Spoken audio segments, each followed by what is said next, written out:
if I think camp exists. I know. I've seen camp almost on a first-name basis at this point because we've been so close to it. And I have photographed camp. When I started camp, it was in 1977 in July. We were coming out, we came up to St. Albans, and my folks had had a camp on the shore. So I told Tony, he said, well, let's go to the physical part.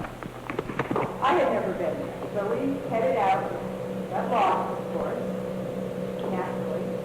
And we had stopped at several different places. There's no particular place we stopped on a dirt road, walked across the farm field. I don't like to come throw us off, but probably didn't know we were there.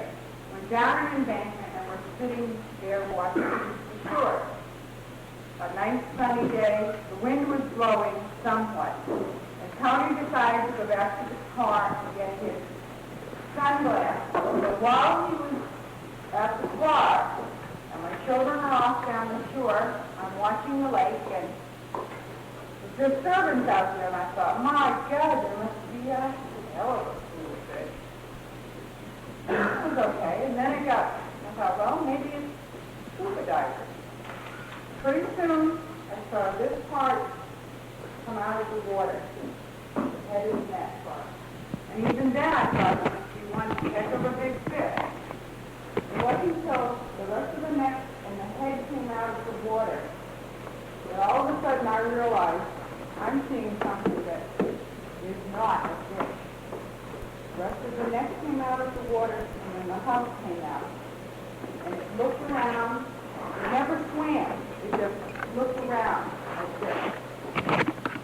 And the texture was like that of an eel. You know how an eel looks shiny and shiny if the light is on it or something? That was the texture of it. It was very kind of slow moving, and it was really quite majestic. But I was terrified. I thought that sucker had legs from something out on shore. I didn't know. I know what it was. And at this point, Tony got back on the shore, on the bank, and he's screaming for the children to go back to the car. At this point, I got caught up in his hysteria. Really, really frightened. He helped me up the bank, and he had picked up his camera while he was at the camera. Take a picture of it. So I'm down on one knee, and I didn't focus. I didn't even care if it had film in it. I just wanted to get out of it.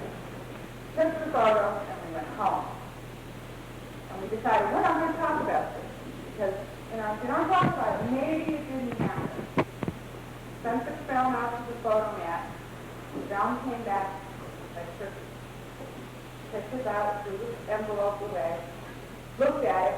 We decided, now, we were having a hard time rationalizing it, so we decided that we would call it a 2,000-pound duck.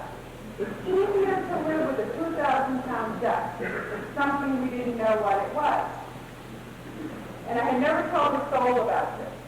And then I told one of the kids, you have to go to Loch Ness, you should go like to Champlain to see these things.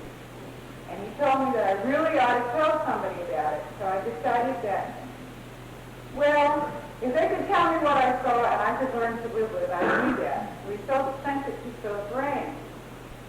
And this whole thing got kicked off from there. You know the rest of the story.